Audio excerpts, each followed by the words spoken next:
Greetings. My name is Ghastly. Doc Ghastly. I am a scholar and scientist, and I'm here now to teach you all about the dangers of the supernatural. So please watch till the end, and stay safe. Episode 2, Demons Part 2, Annabelle. I will also put the most important sources in the end credits, for further studies. The year was 1970, Donna was about to finish her studies as a nurse, and shared a dormitory with her fellow student Angie. Little did they know what nightmare would soon befall them. The location is Hartford, Connecticut, USA. It all started when Donna received a used doll as a birthday present from her mother, who in turn had bought the doll in an ordinary hobby shop. The doll was of the type known as Raggedy Doll Ann, an iconic doll that was developed and marketed by the famous author Johnny Gruelle. He also wrote a number of children's stories about this doll. BBC made an animation series based on the books, that many of you may remember. How do you do? Rag Dolly and a good day to you. What will you be doing today? Upstairs, downstairs, on your way. When Donna came home that day, happy and content, the doll was placed in the bed as a decoration. The doll was then left alone for the next few days until Donna and Angie discovered something that was both weird and very strange. The doll apparently moved on its own. At first it was almost imperceptible, it just changed position. But as the days passed, it also began to move from one place to another. Donna and Angie could come home and find the doll in a completely different room than the one they left it in. Sometimes they could find the doll cross-legged on the sofa with folded hands. Other times they found it standing upright, leaning against a chair in the dining room. Several times Donna placed the doll on the couch before she left for school, but when she got home the doll was on the bed in the bedroom, with the door closed. As if it wasn't enough that the doll could move, after a month it also started to write messages. These were mostly written in pencil on old-fashioned parchment paper, something Donna and Angie had neither seen before, nor had in their dorm. So where did the parchment come from? The messages, in what looked like the handwriting of a small child, read "Help us and help Lou." One evening when Donna came home late, the doll had moved again. Donna had actually gotten used to it, but this time she was startled, because something was different. True, the doll was lying on her bed as usual, but on closer examination it turned out that there was what looked like blood on the chest and palms. Out of nowhere, blood-like fluid had appeared on the doll. Frightened and scared, Donna and Angie decided it was time to seek out the experts. Inexperienced with paranormal events as they were, they didn't quite know where to turn. But after some research, they found a medium who was willing to hold a séance. During the séance the doll identified herself as the deceased girl Annabelle Higgins. Annabelle had lived on the property before the dormitory was built, and when she was only 7 years old, she had been found lifeless in the field where the dormitory now stood. The spirit also communicated that she felt safe with Donna and Angie, and that she would like to stay with them and feel loved. Relieved and moved, Donna gave her unreserved permission to inhabit the doll and stay with them. It would soon become clear that it was no sweet little 7-year-old girl they had been talking to. Lou was a friend of Donna and Angie, and had been with them a lot since the rag doll came into the house. Lou had never been particularly fond of the rag doll, and especially not after it turned out to be highly unusual. Lou warned them several times, saying that the rag doll was evil and that they should get rid of it as soon as possible. Donna, on the other hand, felt connected to the doll and had compassion for the little girl Annabelle, caring little what Lou thought. She would soon regret this.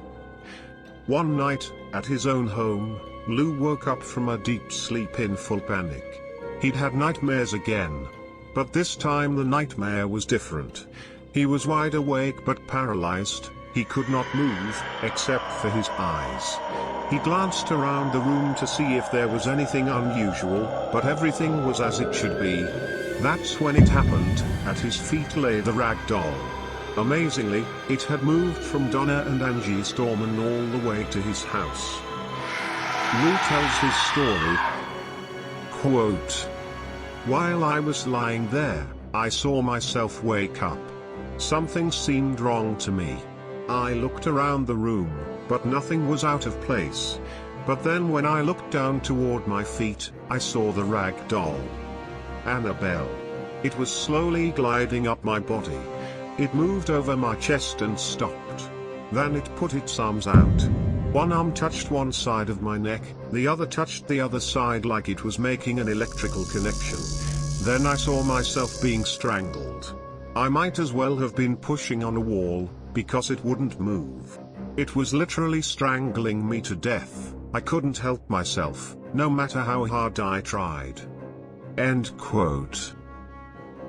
So the doll moved slowly up the body, then stopped at the chest.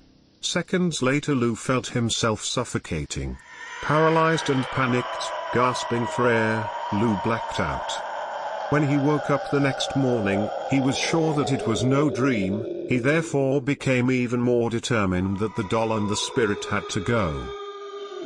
But poor Lou would first have another harrowing encounter with the rag doll. The following evening, at 11 p.m. while preparing for a school trip, Lou and Angie were studying maps in the dormitory. It was strangely quiet, until a rustling sound from Donna's room filled them with fear. They thought someone had broken in. Lou crept over to the door to check who or what it might be, waited for it to quiet down before going in and turning on the light. There was not a living soul in the room, but the cloth doll was lying sprawled on the floor in a corner. When Lou searched the room for signs of a break-in, he found that everything was in place, except for the cloth doll. But as he approached the cloth doll, he got a creeping feeling that something or someone was behind him. Abruptly he turned around, only to discover that he was all alone in the room. Suddenly he clutched his chest and bent forward. He was bleeding. The shirt was spattered with blood, and when he pulled up the t-shirt you could clearly see 7 claw marks. 3 vertical and 4 horizontal wounds, which sting like burns. Amazingly, they were completely healed within 2 days, leaving no trace whatsoever. Well, I think they should call in some professionals. Finally, Donna was convinced that the Raggedy Doll was not actually a sweet little girl, but malicious and demonic in nature. It was time to call in the experts. The first person they came into contact with was Father Hagen from the Anglican Church, who immediately visited them at the dormitory to investigate their problems. Hagen understood the seriousness of what was going on, but still felt that he was not qualified to help them. Hagen felt that this was outside his field of work and that it was more of a spiritual matter. Thus, Hagen referred them on to his superior Father Cook. Cook, for his part, realized the seriousness and immediately summoned Ed and Lorraine Warren, well-known paranormal investigators, with thousands of investigated cases on their conscience, as well as their own paranormal museum. The Warren couple arrived shortly afterwards, and set out to investigate the phenomenon and interview the students. It didn't take long for Ed Warren to determine that the girl Annabelle Higgins had never existed, and that the 2 students had been thoroughly deceived by the spirit. Moreover, he was amazed at their naivety, who had so hastily believed that the cloth doll was inhabited by the spirit of a little girl, and thoughtlessly gave the spirit permission to inhabit the Raggedy Ann doll. Ed explained to them that indeed there was a spirit in the doll, but ordinary ghosts and human spirits were simply not strong enough to manifest such phenomena as they had experienced. Then Lou broke in and said, "It's a damn voodoo doll, that's what it is. I've been trying to tell them for a long time, that the doll is just taking advantage of them. To which Donna retorted, "It was the spirit of Annabelle that we cared about. How would we know?" But in retrospect, perhaps we shouldn't have believed so fully and firmly in the spirit in the doll. But really, we didn't see the doll as anything more than a harmless mascot. It didn't hurt anyone. At least until recently. After the Warrens finished their interview, they examined Lou's wounds and the Raggedy doll. They were thus able to determine that what apparently lived in the doll was not a child spirit, but rather a malevolent demon. But as if that wasn't bad enough, the doll itself wasn't possessed. But the doll seemed like a channel between hell and earth. The medium had thus been misused to create trust, so that the demon could infest Donna and Angie's home. The demon had therefore taken advantage of Donna and Angie's compassion, in their capacity as nursing students, to get in with them. Ed Warren concluded as follows. What has happened is that something inhuman has taken over here. Demonic. Ordinary people are not tormented by inhuman demonic spirits unless they do something to let the evil force into their lives. Their first misstep was to give the doll recognition. That's why the spirit moved into the doll to attract attention.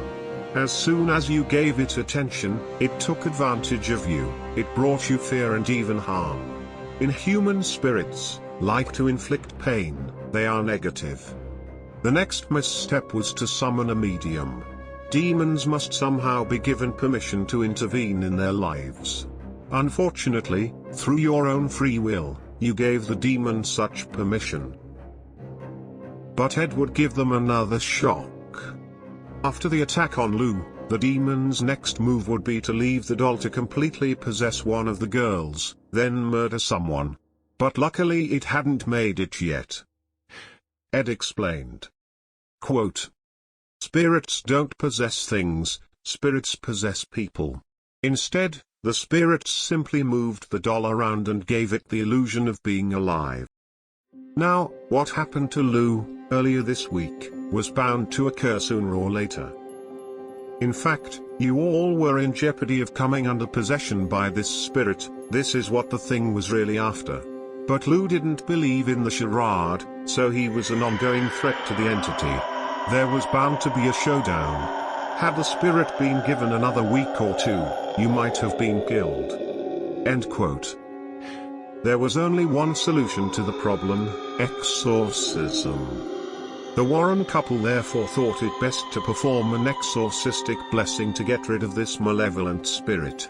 They contacted Father Cook of the Anglican Church, who was initially reluctant to perform the exorcism, but relented when the Warren couple explained the dire situation the students were in. Ed Warren was himself a sworn Catholic, but still he thought it best to use the blessing ritual of the Anglican Church in this case. Ed explained the difference between Anglican and Catholic exorcism. Quote, "The Anglican blessing of the home is a wordy, 7-page document that is distinctly positive in nature. Rather than specifically expelling evil entities from the dwelling, the emphasis is instead directed toward filling the home with the power of the positive and of God." End quote. Father Cook then read the blessing without the ragdoll making much of a fuss. Afterwards he also blessed Donna, Angie, and Lou. Finally he declared that the demon could no longer harm them. The Warrens, for their part, weren't so sure. After Father Cook's blessing, Ed and Lorraine, doubting that the demon was truly banished from the dangerous Annabelle, suggested that the Raggedy Ann doll be placed in a safe place. They suggested they take the doll with them, which Donna and Angie immediately agreed to, relieved to be rid of the ugliness. Ed then picked up the doll and threw it to Lorraine, ready to get in the car and drive home. But Father Cook became concerned and suggested they stay off the highway, in case the demon was still present and might try to gain control of the car and cause an accident. Their suspicions would soon prove correct. At every turn, the car behaved strangely. Whenever they approached a sharp curve, their vehicle would inevitably stall, causing the brakes and power steering to fail simultaneously, and sending them perilously close to driving off the road. They also had more than one near collision with a passing car. Finally Ed had had enough, and he reached into his black bag, removed a vial of holy water, and doused the rag doll with the sign of the cross. The doll would behave normally for the rest of the ride. So Ed came home safely. The doll was placed in the office chair after they got home. At first it levitated, floated, at regular intervals, but eventually calmed down a bit. Instead, it began to appear in different rooms of the house. Once the Warren family had gone away, the doll had been locked in the office building, but when they came home they found the doll in Ed's armchair in the living room. The doll was not fond of priests either. By chance, they were visited by Catholic exorcist Father Jason Bradford. When he spotted the doll sitting in the chair, he picked it up and said, "You're just a rag doll, Annabelle, you can't hurt anyone," then threw the doll back into the chair. This worried Ed Warren and he shouted, "You shouldn't say that." When the priest was about to leave an hour later, Lorraine begged him to drive carefully and to call her when he was home. Lorraine feared that a tragedy would befall him. A few hours later Father Jason called as promised and told him that the brakes had failed as he approached a dangerous intersection. He barely avoided disaster, his car was demolished and he and the others involved barely survived the accident. This was just one of many similar events to occur in the following years. The Warrens decided that Annabelle was simply too dangerous to be exposed to the world, so they had a specially sealed case built for the doll, a sort of glass coffin, plastered with a sign which read, "Warning, positively do not open." The case, which the demon doll inhabits to this day, was placed in a room full of cursed objects that the Warrens had collected over the years, and the door was locked.